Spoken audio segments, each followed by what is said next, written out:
Hey guys, welcome back to 3 Sport. Jason Immekus here. So we've been working on this build up to the mound, and we've talked about the importance of transferring energy. So now it's go time. We're going to get on the mound and do our thing.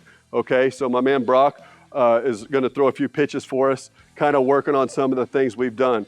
Guys, the idea of these drills and working through these movements is so when we get on the mound, we can work through those exact movements. I don't want to create a robot. I don't want to start and stop type delivery. I want to make sure that we promote the athleticism that everybody has. Everybody's body moves a little bit differently, and that's great. That's what makes pitching staffs and building a pitching staff fun, because you want a little different look out of each guy, right? But what we're going to do here, we're going to start throwing from the stretch, and I think it's very important that we begin throwing from the stretch because it's a little bit simpler than maybe the wind-up. It's a simple come set, pick your leg up, and let your hand roll through the ball. And the reason that I like to do this, one, is it's a little bit simpler to create that timing and rhythm that we're looking for to get a feel for everything. But also, two, let's think about when do we throw out of the stretch, okay? We throw out of the stretch when there's guys on base, and those typically people tend to think of as more important pitches, right? So we want to make sure that we're as good as we can possibly be at transferring energy through our stretch delivery, okay? So Brock, what I want you to do is go ahead and come up and come set, and we're going to throw a few pitches.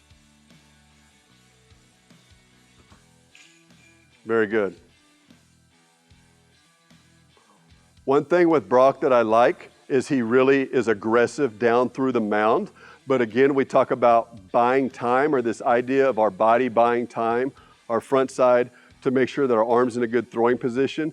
We have a lot of guys that we're seeing today getting really, really short with this front side and going right to the plate. We want to make sure that we have a little bit of space out here, creating some leverage.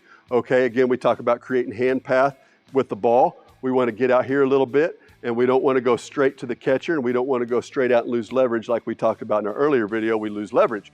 So we want to get out right here and think about thumb down, about right out here in front of your body. And what that's going to feel like, you're going to feel as a player like there's a little hesitation in your delivery.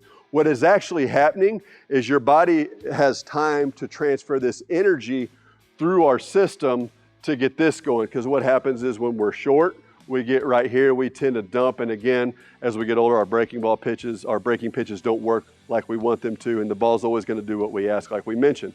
So let's go ahead and do this. Let's go ahead and come set and think about at foot strike, we want to be in a position with our thumb down out here towards me just a little bit, okay? So I don't want you to reach towards my glove. I want you to just kind of go in that direction of my glove. So I don't want this necessarily. I want like this, okay?